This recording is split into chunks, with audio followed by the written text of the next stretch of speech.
ओम नमो भगवते वासुदेवाय।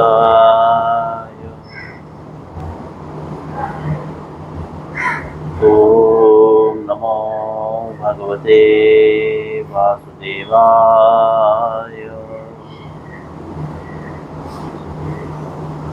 ओम नमो भगवते वासुदेवाय।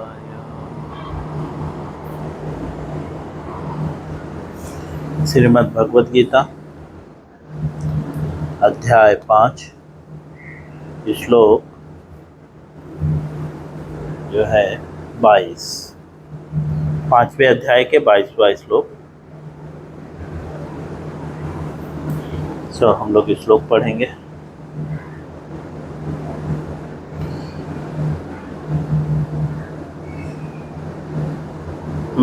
यही स्पर्शजा भोगा, ये ही स्पर्शजा भोगा, दुःखं योनयः एव ते आदि अन्तवन्त कौन्तेय, न तेषु रमते बुधः। यहि स्पर्शजा भोगाः, दुःखं योनय एव ते आदि अन्तवन्त कौन्तेय, न तेषु रमते बुधः। पुनः ये हि स्पर्शजा भोगा, दुःख योनयः एव ते आदि अन्तवन्तः कौन्तेय, न तेषु रमते बुधः।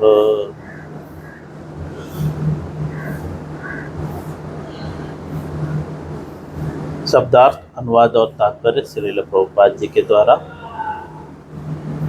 ये जो ही निश्चय ही स्पर्शजा भौतिक इंद्रियों के स्पर्श से उत्पन्न, भोगा भोग, दुख दुख, योनयः स्रोत का कारण, एव निश्चित ही, ते वे, आदि प्रारंभ, अंतवंतः अंत वाले, कौन्तेय हे कुंती पुत्र, न कभी नहीं, तेषु उनमें, रमते आनंद लेता है, बुद्धया बुद्धिमान मनुष्य।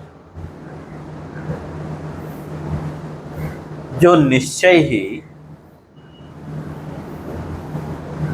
प्रभुपाद जी जो है शब्दार्थ में जो है संस्कृत का अर्थ बताते हुए कहते हैं, जो निश्चय ही स्पर्शजा अर्थात भौतिक इंद्रियों के स्पर्श से उत्पन्न। भौतिक इंद्रियां मतलब आँख, कान, नाक, ये सब भौतिक इंद्रियां हैं। इससे जो उत्पन्न भोगा, भोग अर्थात इस शरीर से जो भोग कर रहे हैं वो क्या है? दुख, दुख है। योने स्रोत का कारण, दुख के स्रोत का कारण क्या है? ये भौतिक इंद्रियां। समझे? प्रभुपाद जी जो है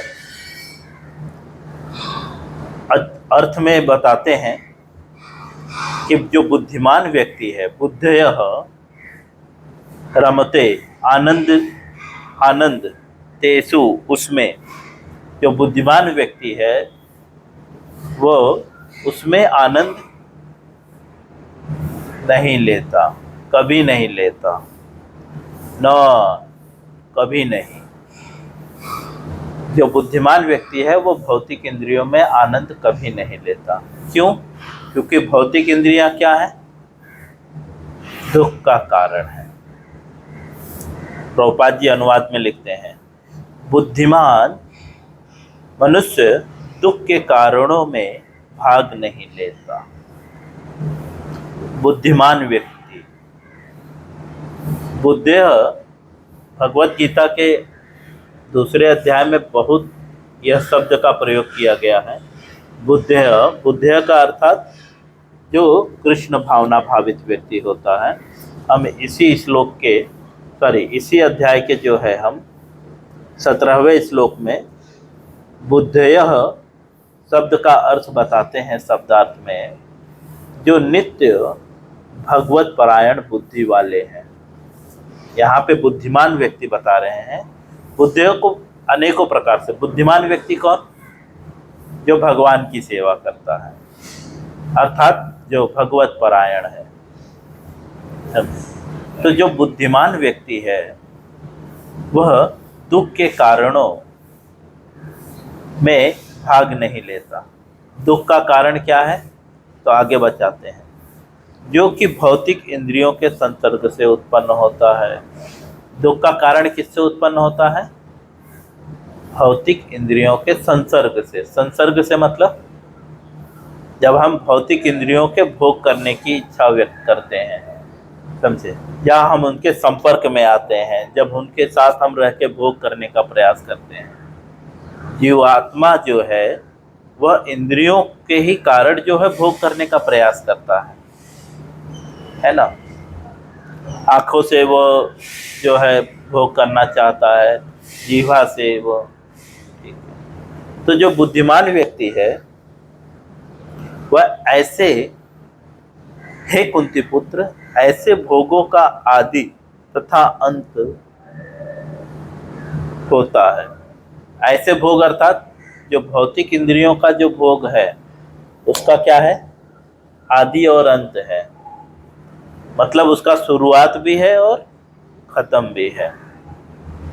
इनडायरेक्टली प्रभुपाद जी यहाँ पे ये बता रहे हैं कि जो आध्यात्मिक इंद्रियां हैं, अर्थात जो आध्यात्मिक भोग है उसका न आदि है न अंत है, लेकिन जो भौतिक भोग है उसका आदि और अंत दोनों ही है। अतः चतुर व्यक्ति उसमें आनंद नहीं लेता। जो चतुर व्यक्ति है, चालाक है, चालाक मतलब जो जानता है, मतलब जो एक्सपर्ट व्यक्ति है, अर्थात जो बुद्धिमान व्यक्ति है, वो जो है उसमें आनंद नहीं लेता। किसमें आनंद नहीं लेता? भोगों में। कौन से भोगों में? जो इंद्रियों से उत्पन्न हो रहे हैं। जी चलिए, श्रील प्रभुपाद जी तात्पर्य में हमें समझाते हैं। तात्पर्य, भौतिक इंद्रिय सुख उन इंद्रियों के स्पर्श से उद्भूत हैं जो नाशवान है। प्रभुपाद जी बता रहे हैं जो भौतिक इंद्रिय सुख है वो उन इंद्रियों से स्पर्श से उद्भूत मतलब उत्पन्न होती हैं। कौन से? जो नाशवान है। हमारी इंद्रियां नाशवान है ना, एक दिन हमारा हाथ भी, शरीर सब कुछ नष्ट हो जाएगा ना। तो इसीलिए यहाँ पे बोल रहे ये जो भौतिक भोग है वह इस नाशवान शरीर से जो है उत्पन्न होता है, क्योंकि शरीर स्वयं नाशवान है। प्रभुपाद जी बोल रहे क्योंकि ये शरीर नाशवान है इसलिए शरीर की इंद्रियां भी नाशवान है। मुक्त आत्मा किसी नाशवान वस्तु में रुचि नहीं रखता। जो मुक्त आत्मा है उसके क्या लक्षण हैं? किसी नाशवान शरीर में रुचि नहीं रखता या किसी नाशवान वस्तु में रुचि नहीं रखता। वस्तु में सब कुछ आ गया, यह संसार भी नाशवान है। अर्थात जो मुक्त आत्मा है वो इस संसार में भी रुचि नहीं रखता। वस्तु में सब कुछ आ गया, ये लक्षण है। पिछले श्लोकों में भी हमने मुक्त आत्मा के लक्षण जाने थे, है ना। और जो मुक्त आत्मा है, जो वो इंद्रिय सुख के प्रति आकर्षित नहीं होता। तो ये वही चीज यहाँ पे और क्लियर बोल रहे हैं कि वो प्रत्येक ऐसे वस्तु में रुचि नहीं रखता जो नाशवान है। इस संसार में कोई चीज है ऐसा जो नाशवान ना हो?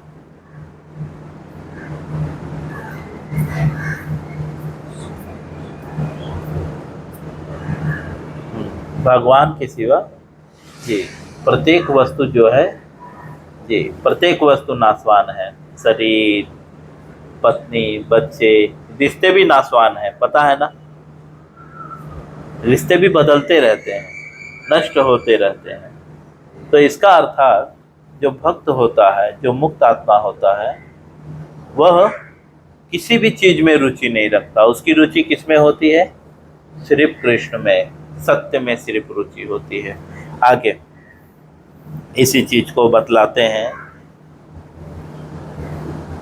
दिव्य आनंद के सुखों से भली भांति अवगत वह भला मिथ्या सुख के लिए क्यों सहमत होगा?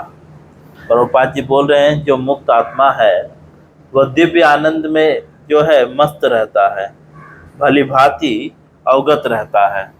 भली भांति अवगत मतलब उसे अच्छे से पता रहता है कि दिव्य सुख क्या है। तो ऐसा व्यक्ति जो है मिथ्या सुख के प्रति क्यों सहमत होगा, अर्थात क्यों भोग करेगा? इसी चीज को पद्म पुराण में कहा गया है। क्या कहा गया है? रमन्ते योगिनो अनंते सत्यानंद चितात्मनि इति राम पदे नासो परम ब्रह्म भी भीयते। पद्म पुराण में, म्यूट करके रखें, पद्म पुराण में जो है एक श्लोक है, प्रभुपाद जी यहाँ पे कोट करते हुए बोलते हैं कि जो योगी जन है वो परम सत्य में रमण करते हैं या करते हुए अंततः दिव्य सुख में प्राप्त करते हैं। जो योगी जन है, योगी अर्थात जो भगवान के साथ, हम कल जो है इस पे चर्चा कर चुके हैं। योग अर्थात जुड़ना, और योगी मतलब जो योग का लक्ष्य है उसके साथ जुड़ना। योग का लक्ष्य क्या है? हम भगवत गीता में जो है दूसरे अध्याय या तीसरे अध्याय में पढ़ चुके हैं। योग का लक्ष्य क्या है? कृष्ण। प्रत्येक सबका लक्ष्य जो है कृष्ण है, ठीक है। तो जो योगी जन है वो परम सत्य में रमण करते हुए, परम सत्य अर्थात जो सत्य के भी परे है, उससे भी जो ऊपर सत्य है, समझे? क्योंकि ये मटेरियल वर्ल्ड का सत्य जो है परिवर्तित होता रहता है। परम सत्य मतलब जो कभी भी परिवर्तित नहीं होता, उसमें जो है रमण करते हुए अंततः दिव्य सुख को प्राप्त करते हैं। दिव्य सुख अर्थात, दिव्य का अर्थ, दिव्य का अर्थ हमने पढ़ लिया है। दिव्य का अर्थ क्या है जी? दिव्य का अर्थ है आध्यात्मिक, अर्थात जो आध्यात्मिक सुख। आध्यात्मिक और भौतिक सुख में क्या अंतर है? ये जो भौतिक सुख है वो नाशवान है ना, उससे दुख उत्पन्न होता है, यहाँ पे बता रहे हैं। और आध्यात्मिक जो है वो नाशवान नहीं है, वो शाश्वत है, उससे जो है सुख उत्पन्न होता है, ठीक है। इसलिए परम सत्य को भी राम कहा जाता है। पद्म पुराण में बोल रहे हैं इसीलिए जो है परम सत्य को क्या कहा जाता है? राम। इसीलिए जो है हमारे बुजुर्ग, हमारे आचार्य, हमने ये बात सुनी भी है, राम नाम सत्य है, राम नाम सत्य है। खासकर जब हम मरते हैं तो हमारे अर्थ ही पे यह बात कहा जाता है, राम नाम सत्य है। तो यह राम नाम सत्य है कहाँ से शुरू हुआ है? पद्म पुराण में बताया गया है, राम नाम सत्य है। प्रभुपाद जी श्रीमद् भागवतम का श्लोक कोट करते हैं। भागवतम के 5वें स्कंद के 5वें अध्याय के पहले श्लोक में, वहां पे भी इसी बात का उल्लेख आता है। नायम देहो देह भाजा निलोके कष्टान कामान हृते विडो भुजाय ततो दिव्य पुत्रकायेन सत्वम शुद्धेन यस्मात् ब्रह्म सौख्यम त्वनंतम। हे पुत्र, भागवतम में जो है उनका नाम नहीं याद आ रहा है, शायद अम्बरीशी महाराज अपने पुत्रों को बता रहे हैं। बता रहे हैं वो अपने, कोई राजा अपने पुत्र को उपदेश दे रहा है। क्या उपदेश दे रहा है? कि हे पुत्र, इस मनुष्य योनि में इंद्रिय सुख के लिए अधिक श्रम करना व्यर्थ है। भागवतम में 5वें अध्याय में, 5वें स्कंद में 5वें अध्याय के पहले श्लोक में जो है, उनका नाम तो मुझे याद नहीं है, लेकिन उसका अर्थ यहाँ पे बता रहे हैं कि हे पुत्र, जो है मनुष्य योनि में इंद्रिय सुख के लिए अधिक श्रम करना व्यर्थ है। मतलब इंद्रिय सुख मतलब आँख, कान, नाक, पैर, इसके सुख के लिए अधिक श्रम करना जो है व्यर्थ है। ऐसा सुख तो शुकरों को भी प्राप्त होता है। जो सुख के लिए आप प्रयत्न कर रहे हैं ना, ऐसा सुख किसको प्राप्त होता है? सुअरों को भी। सुअर जानते हैं? पिग, इंग्लिश में उसे पिग कहते हैं। ऐसे सुख जो है सुअर को भी प्राप्त होता है। इसकी अपेक्षा तुम्हें इस जीवन में तपस्या करना चाहिए। प्रभुपाद जी जो है बोल रहे हैं कि इसकी अपेक्षा क्या करना चाहिए? हमें इस जीवन में तपस्या करना चाहिए, जिससे तुम्हारा जीवन पवित्र हो जाएगा। तपस्या से क्या होता है? हमारा जीवन पवित्र हो जाता है। ठीक है, आगे। और तुम असीम दिव्य सुख प्राप्त कर सकोगे। जब हमारा जीवन शुद्ध हो जाएगा तपस्या के द्वारा, तो हमें दिव्य सुख जो है वह प्राप्त होगा। यहाँ पे बता रहे हैं, अर्थात दिव्य सुख प्राप्त करने के लिए जो है हमें तपस्या करनी होगी। और तपस्या के लिए हमें क्या करना होगा? इस भौतिक इंद्रिय तृप्ति के लिए जो है ज़्यादा प्रयत्न नहीं करना होगा, व्यर्थ श्रम है। ठीक है, अगर हम इस भौतिक इंद्रिय तृप्ति के लिए ज़्यादा श्रम करेंगे तो हम तपस्या नहीं कर सकते, और हम तपस्या नहीं कर सकते तो इनडायरेक्टली यहाँ पे बता रहे हैं कि हम जो है दिव्य सुख नहीं प्राप्त कर सकते। दिव्य सुख क्या है? आध्यात्मिक सुख। और जैसा कि इस श्लोक में प्रभुपाद जी लिख रहे हैं, जो भौतिक सुख है जो वो क्षणिक है ना, नष्ट होने वाला है। और दूसरा क्या है? पहला तो वो नष्ट होने वाला है, दूसरा उससे दुख उत्पन्न होता है ना। आगे श्रील प्रभुपाद जी लिखते हैं, अतः जो यथार्थ योगी या दिव्य ज्ञानी है, अर्थार्थ योगी मतलब जो वास्तव में योगी है, और जो दिव्य ज्ञानी है, दिव्य मतलब जो आध्यात्मिक ज्ञान को जानने वाला है। ठीक है, वे इंद्रिय सुख की ओर आकृष्ट नहीं होते। जो दिव्य ज्ञानी है, अर्थात जो वास्तव में आध्यात्मिकता को जानता है, वह इंद्रिय तृप्ति की ओर आकृष्ट नहीं होते, इंद्रिय सुख की ओर आकृष्ट नहीं होते। क्यों आकृष्ट नहीं होते? क्योंकि ये निरंतर भव रोग के कारण है। इंद्रिय सुख क्या है? निरंतर जो है वो भव रोग के कारण है। भव मतलब ये भौतिक, रोग मतलब रोग। ये भौतिक जगत में रोग के कारण है। तो हमारे रोग का कारण क्या है? भौतिक सुख, है ना। भौतिक भोग ये हमारे रोग का कारण है। जो भौतिक सुख के प्रति जितना ही आसक्त होता है उसे उतना ही अधिक भौतिक दुख मिलते हैं। प्रभुपाद जी लास्ट में लिख रहे हैं कि जो भौतिक सुख के प्रति जितना ही आसक्त होते हैं उतना ही उन्हें अधिक भौतिक दुख मिलता है। तो इनडायरेक्टली प्रभुपाद जी यहाँ पे बता रहे हैं कि भौतिक दुख का कारण क्या है? हम बीमार गिर रहे हैं या जो कुछ भी हो रहा है इसका कारण क्या है? भौतिक भोग की इच्छा, डिजायर, है ना। भौतिक भोग के प्रति आसक्त। और फिर अगर रोग से मुक्त होना होगा तो क्या होगा? हमें आध्यात्मिक भोग की इच्छा करनी होगी और उसके लिए क्या करना होगा? तपस्या।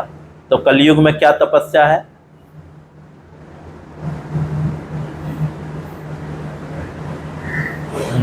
कलयुग में जो है हरि नाम जप ही सबसे बड़ा तपस्या है। यही सबसे नहीं होता यही सबसे नहीं होता। इस तरह से जो है श्रील प्रभुपाद जी जो है भगवद गीता के 5वें अध्याय के 22वें श्लोक का तात्पर्य पूर्ण करते हैं। हरे कृष्णा। इससे संबंधित किसी का कोई प्रश्न है?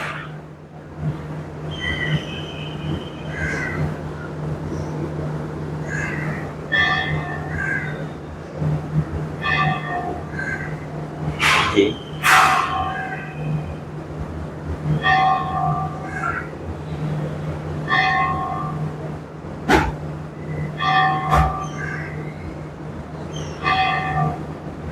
समझा नहीं।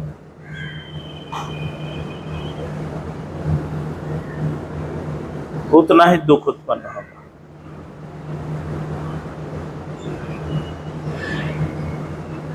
हाँ, क्योंकि भौतिक भोग का जो है वो दुख जो है, प्रभुपाद जी यहाँ पे बोल रहे हैं दुख जो है वो भौतिक भोग से उत्पन्न होता है। Round figure. जैसे आप आम लगाओगे तो आम का पेड़ उत्पन्न होता है ना, ऐसे भौतिक भोग लगाओगे तो भौतिक दुख उत्पन्न होगा। वो स्वाभाविक है।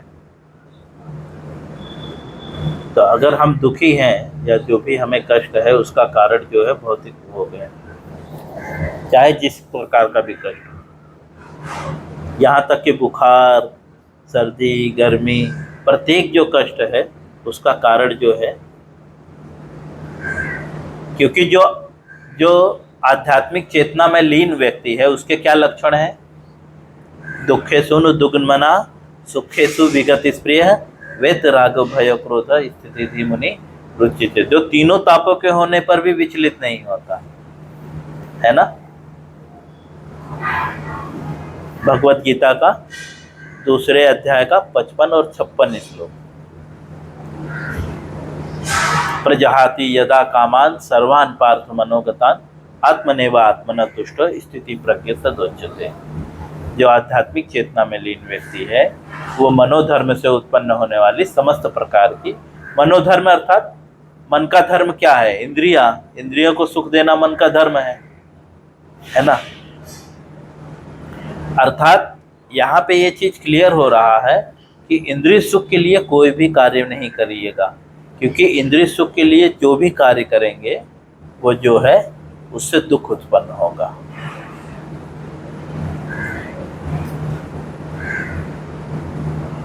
और इंद्रियों का स्वामी कौन है? मन। इसीलिए भगवत गीता के 2 अध्याय के 55 श्लोक में बोलते हैं जो मनोधर्म से उत्पन्न होने वाली समस्त प्रकार की कामनाओं का परित्याग कर देता है। क्योंकि मन जो है वो इंद्रियों के लिए डिमांड करता है, इंद्रियों के सुख के लिए डिमांड करता है। इसीलिए जो योगी होता है, जो तपस्वी होता है, जो आध्यात्मिक चेतना में लीन व्यक्ति है वो जो है मन के धर्म को मानता ही नहीं। मतलब मन बोलता है ये करो, नहीं करता। मन बोलता है वो करो, नहीं करता। तो क्या करता है?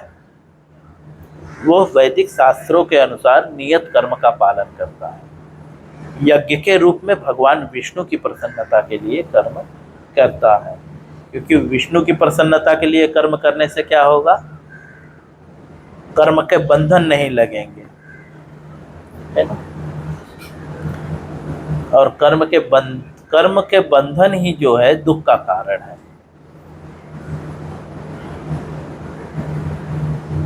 एक दूसरे से कनेक्टेड है ये। बोर्ड होता तो मैं और अच्छे से आपको समझा दिया होता, लेकिन हम एक बार भगवत गीता कंप्लीट करने के बाद नेक्स्ट स्टेप से जब भगवत गीता स्टार्ट करेंगे तो बोर्ड पे हम लोग करेंगे।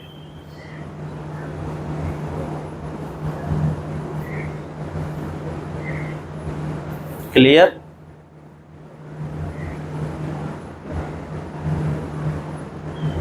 बहुत डिफिकल्ट है ना।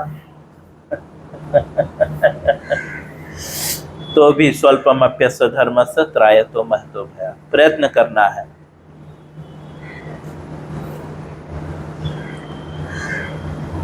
भगवान जो है अर्जुन को बोलते हैं, हे अर्जुन आप घोषणा कर दो मेरे भक्तों का कभी भी नाश नहीं होता। जैसा कि कुछ दिन पहले मैंने कुछ शेयर किया था कि जो भक्ति में लगे हुए हैं वो भौतिक दृष्टिकोण से अगर उनका पतन भी हो जाए तो भी वो जो है वास्तव में उनका पतन नहीं होता। और बुद्धिमान व्यक्ति को ये नहीं देखना चाहिए, है ना। ऐसा ही कुछ था, मैंने शेयर किया था कुछ दिन पहले।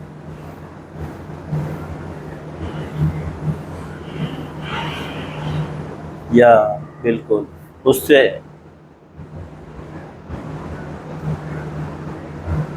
तो कभी कभी हमें भक्तों में दोष तो दिखाई देंगे।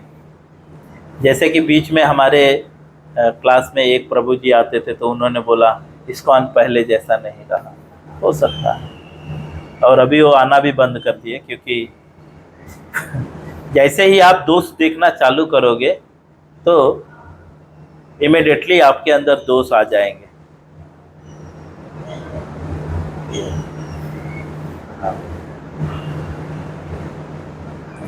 इसीलिए एक कवि का कहना है, बुरा जो देखन मैं चला बुरा न मिलिया कोई, जो दिल खोजा आपना मुझसा बुरा न कोई। कि मैं बुरे लोग को ढूंढने चला हूँ, ठीक है, और बुरा कोई भी नहीं मिला। क्यों? क्योंकि जब मैंने मेरे अंदर देखा तो मेरे से बुरा कोई भी नहीं। तो इसीलिए हमें दूसरों को कम खुद को ज़्यादा सुधारना है, दूसरे को दोषों को नहीं देखना है। एक कहावत है, चाणक्य पंडित बोलता है, सोना अगर मल में भी गिरा हो ना तो बुद्धिमान व्यक्ति उसे उठा लेता है ना। तो अगर हमें ज्ञान जो है कहीं से भी मिले उसे उठा लेना चाहिए।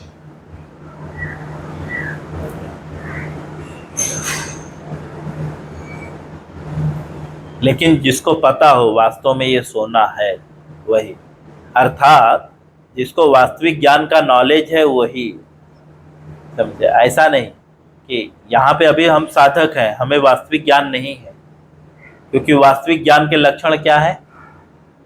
वह भौतिक, यहाँ पे बता रहे हैं ना, जो है जो सत्य को जानता है, जो सत्य में रमण करता है, वो कभी भी भौतिक इंद्रियों के प्रति आसक्त नहीं होता। यह तो ये चीज हम पे लागू नहीं होगा। हम पे लागू होने का मतलब किसी के भी मुख से हमें नहीं सुनना होगा, हमें देखना होगा वो व्यक्ति प्रामाणिक है कि नहीं है, परंपरागत है कि नहीं है, और जो वो बोल रहा है वो शास्त्र से बोल रहा है कि अपने मन से बोल रहा है, यह चीज देखना। और दूसरा चीज, जो बोल रहा है क्या वह उसका पालन कर रहा है, यह बहुत जरूरी है। हाँ, क्योंकि कथा करने वाले लोग बहुत हैं लेकिन पालन नहीं करते।